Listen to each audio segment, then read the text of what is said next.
What's up, YouTube family? We got a lot of new images on Rogue One and a lot of new information on the characters in the movie as well. But before we talk about that, I just want to say that I think it's really weird how we've had like 4 Death Stars in the Star Wars franchise. We had 2 Death Stars in the original trilogy, we had a Death Star in The Force Awakens, and now we have another Death Star in Rogue One. I'm just kidding. I know that the Death Star in Rogue One is the same Death Star from A New Hope. In fact, if you guys don't know what Rogue One is, it's a prequel to the events of the original trilogy. In short, rebels set out on a mission to steal the plans for the Death Star, which sparked the events of Star Wars A New Hope. And of course, the destruction of the first Death Star. With introductions out of the way, let's talk about the new images and new information we have for Rogue One, including what will be, for a lot of fans, the biggest piece of information about this movie, the return of Darth Vader. He is now confirmed for Rogue One, long suspected, but now he is confirmed he will appear in the movie, with James Earl Jones himself returning to voice the character, possibly the most important detail here. Now, we don't have any details on when or where Darth Vader will appear in the movie, however, I'm hoping that he will murder the entire cast of the film. This is the prime of Darth Vader's life. Before, of course, he was Anakin Skywalker. This is his prime right here. He's strong, he's powerful. You could say he has unlimited power even. And I want him to slaughter each and every one of the characters effortlessly. Since this is a spin-off, and I don't believe that any of the characters that are featuring in the film, which we will talk about the characters soon, I don't believe that they survive the events of the movie. I don't think we have any solid canon information that they do, so it's possible that'll happen. However, if that doesn't happen, I believe Darth Vader is going to force choke director Orson Krennic for his failure to safeguard the plans for the Death Star. Vader, the fleet has moved out to light speed and we're preparing to... Director, you have failed me for the last time.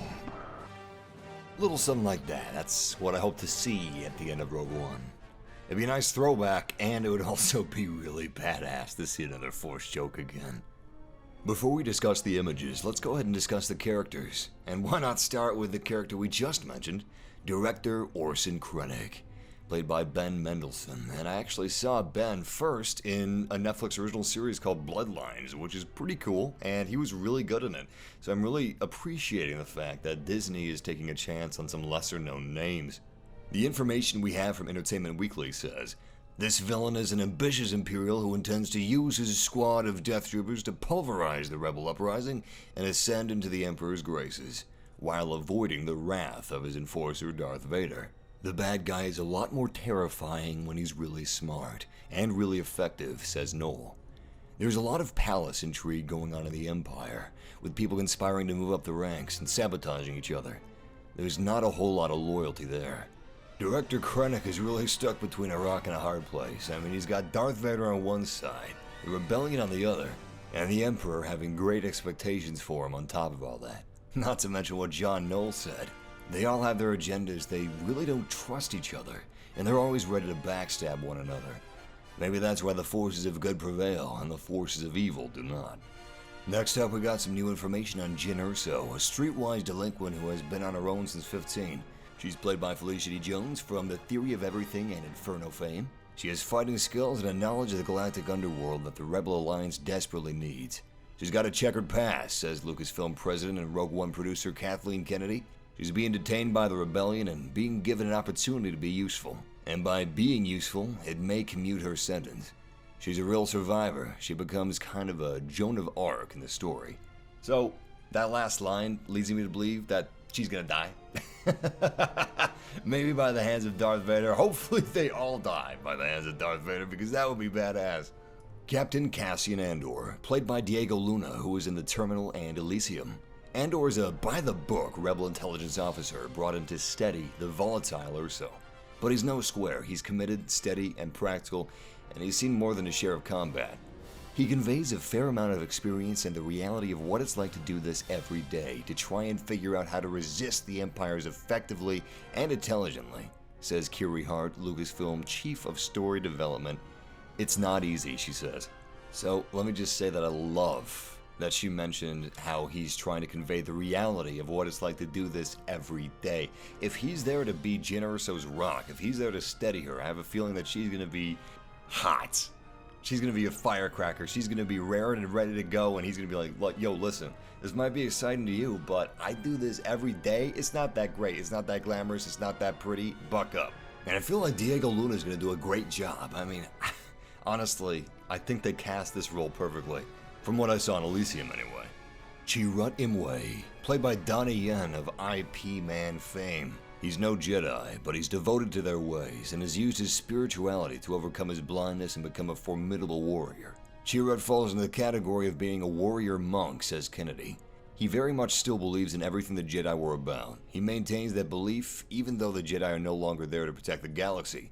As director Gareth Edward puts it, this idea that magical beings are going to come and save us is going away, and it's up to normal, everyday people to take a stand to stop evil from dominating the world. Holy crap, that sounds amazing! This is exactly what we wanted from Rogue One, a grittier, down-to-earth experience of what it's like for the people to be fighting the Empire. Something that's detached from the Skywalker family, from lightsabers, from the Force. This is gonna be great. A Star Wars war film. Baze Malbus, played by Zhong Wen, is heavily armored. Baze prefers a blaster to hokey religions and ancient weapons, but he is devoted to protecting his friend Chirrut at all costs. He understands Chirrut's spiritual centeredness, but he doesn't necessarily support it, Kennedy says.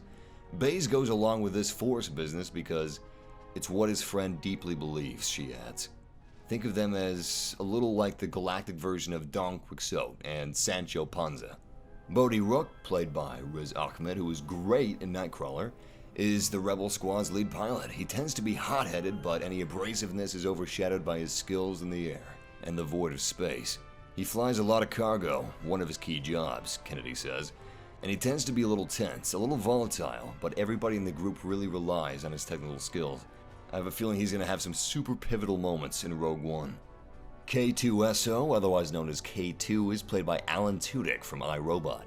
This towering, powerful security droid is described by Edwards as the antithesis of C-3PO. In other words, he's tough, confident, not especially interested in human-cyborg relations, and the complete opposite of a neurotic fuss budget. K2 is a little bit like Chewbacca's personality in a droid's body, Edwards says. He doesn't give a crap about what you think. He doesn't fully check himself before he says things and does things. He just speaks the truth. Like Jyn, he's also seeking a bit of redemption for past wrongs. Droids, too, can have regret. Galen Erso, played by Mads Mikkelsen from Hannibal, I guess that's all I need to say, is Jyn's estranged father. He's like the galactic version of a nuclear pioneer, J. Robert Oppenheimer.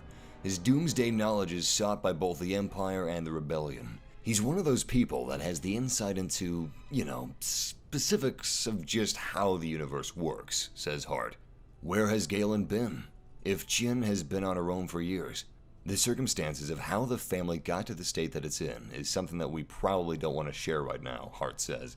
I'm guessing that's going to be a pretty big part of the movie. At least I hope, because that seems kind of interesting to me. And no, his first name doesn't mean that he's Starkiller. It may be a reference, a soft reference, but I'm sure the two are unrelated, barring the first name. And finally, the man you've all been waiting for, the character played by Forrest Whitaker. Saw Gerrera. This is the first example of a character from an animated Star Wars title crossing over into live-action films. Forrest Whitaker's Saw Gerrera is a freedom fighter whose brutal tactics unsettle the rebellion. During the character's arc in the Clone Wars, a younger Gerrera learned that change and victory often come with horrific sacrifices. If you want more information on this character, Wikipedia has a fantastic page on Saw Gerrera, so check it out. However, there is something kind of interesting in this new image that we just got of Saw Gerrera. He has longer hair than we saw in the teasers. We don't know if that's because of the reshoots, or if it's just a change in appearance because of the story, which we don't know yet. We don't know what kind of time period it takes place over. I'm a big fan of Forrest Whitaker. I think he's a fantastic actor, and I can't express my excitement for having Forrest Whitaker in a Star Wars movie. This is gonna be great. I'm very excited for that, but now that we've talked about the characters, let's talk about these images. The images show us a very World War II looking Star Wars film, and also never before seen vehicles like the fang-toothed TIE Strikers, and a sinister new class of stormtroopers, the black-masked Deathtroopers. I wonder if they're going to share in the film why we never see the Deathtroopers again. Were these just failed experiments? Is there a reason why we never saw them? Did they not prove successful compared to regular stormtroopers or even shadow troopers? I don't know. We'll have to wait and see. The only thing that we do know is that they look really, really cool. We also have another photo of them standing on a tundra holding a stormtrooper action figure, kind of like the... It actually kind of looks like the doll that Rey made, but obviously it's not because Rey was not even close to being born. It looks like they're raiding a village or something like that, and that's one of the action figures that was strewn, laying about because of the rush that the people were in trying to evacuate the area before the nefarious Death Troopers arrived. Is what I'm speculating anyway. We don't know the name of the planet that most of the events of Rogue One take place on, but we do know that, like most planets in the Star Wars universe, it has a single ecosystem. It's basically a South Pacific planet. It's a tropical paradise planet that just happens to be next to the Death Star, which is why it's not a vacation destination. Except maybe for stormtroopers.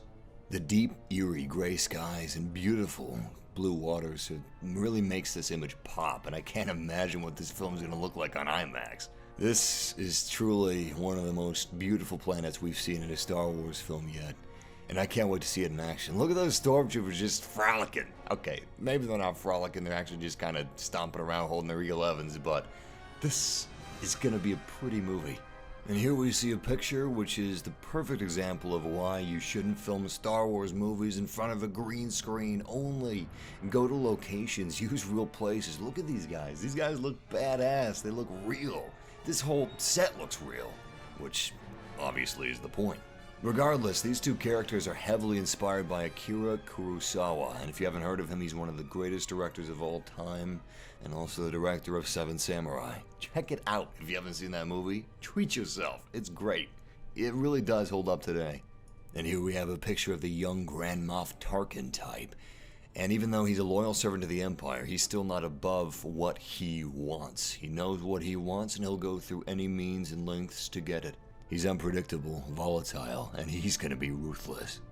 So we know that Jyn Erso is not a double agent because apparently this is her inside of her disguise, infiltrating the Death Star.